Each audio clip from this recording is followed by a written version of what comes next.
बंगला। एक डरावनी कहानी। बरसात की एक ठंडी रात थी।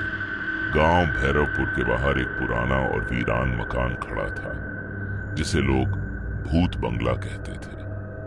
वर्षों से वहां कोई नहीं रहता था।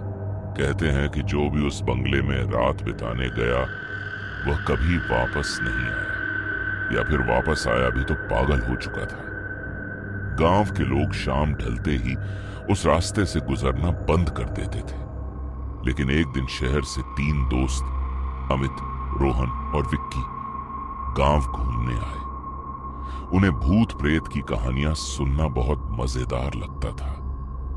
जब गांव के चौपाल पर बैठे बुजुर्गों ने उन्हें भूत बंगले की कहानी सुनाई तो तीनों दोस्त हंसने लगे।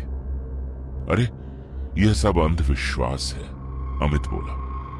हाँ, भूत प्रेत कुछ नहीं होते, रोहन ने कहा। विक्की ने चुनौती देते हुए कहा, चलो आज रात उसी बंगले में रुकते हैं। गांव वालों ने बहुत मना किया, लेकिन तीनों नहीं माने। रात करीब 10 बजे वे टॉर्च और कैमरा लेकर उस पुराने बंगले की ओर चल पड़े। बंगला घने पेड़ों के बीच खड़ा था। उसकी टूटी खिड़कियां हवा में चरमराती थी। दरवाजा आधा खुला था, जैसे किसी का इंतजार कर रहा हो। जैसे ही तीनों अंदर गए, दरवाजा अपने आप धड़ाम से बंद हो गया। तीनों एक पल के लिए चुप हो गए। शायद हवा होगी, अमित ने खुद को समझाया। अंदर चारों तरफ धूल जमी हुई थी। दीवारों पर मकड़ी के जाले थे और फर्श पर पुराने कदमों के निशान दिखाई दे रहे थे। अचानक ऊपर से धीमी कदमों की आवाज आने लगी। टक टक टक, रोहन ने धीरे से कहा। ऊपर कोई है क्या? विक्की हंसने की कोशिश करते हुए बोला, कोई जानवर होगा। लेकिन तभी सीढ़ियों के पास लगी टूटी खिड़की से ठंडी हवा का झोंका आया और टॉर्च की रोशनी अचानक झिलमिलाने लगी। तीनों धीरे धीरे सीढ़ियों की ओर बढ़े। जैसे ही वे ऊपर पहुंचे, उन्हें एक कमरा दिखाई दिया जिसका दरवाजा थोड़ा खुला था। अंदर से किसी के रोने की आवाज आ रही थी। कौन है? अमित ने जोर से पूछा, लेकिन जवाब में सिर्फ रोने की आवाज और तेज हो गई। विक्की ने धीरे से दरवाजा खोला। कमरे के बीच में एक पुरानी कुर्सी रखी थी और उस पर कोई बैठा हुआ था। वह एक सफेद साड़ी पहने औरत थी। उसके लंबे बाल उसके चेहरे को ढक रहे थे। तीनों दोस्त डर से जम गए। मैडम, आप यहां क्या कर रही हैं? रोहन ने कांपती आवाज में पूछा। औरत ने धीरे धीरे अपना सिर उठाया।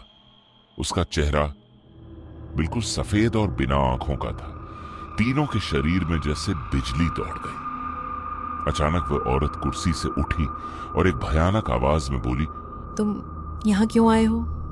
अमित घबराकर बोला, हम बस देखने आए थे। औरत अचानक जोर से हंसने लगी। उसकी हंसी पूरे बंगले में गूंजने लगी। जो यहाँ आता है वो कभी वापस नहीं जाता। इतना कहते ही कमरे की सारी खिड़कियां अपने आप बंद हो गई। टॉर्च बंद हो गई।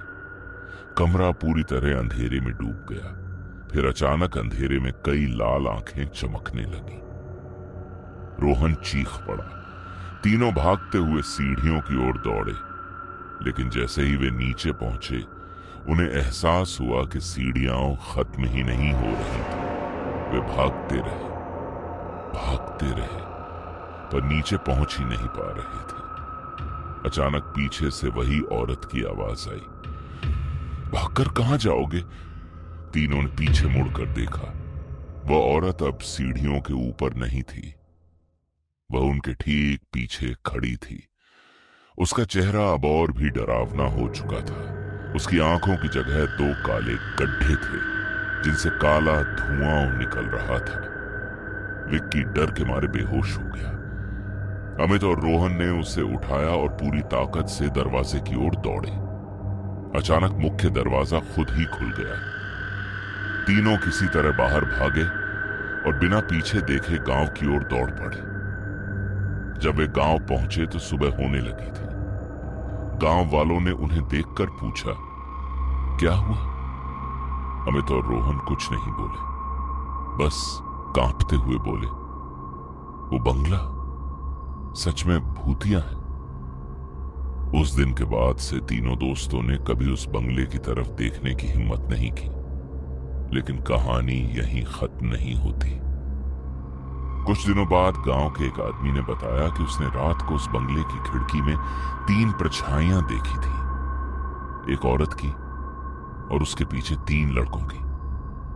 कहते अब उस भूत बंगले में 4 आत्माएं भी रहती हैं और रात में कभी कभी वहां से हंसी और चीखों की आवाज सुनाई देती है।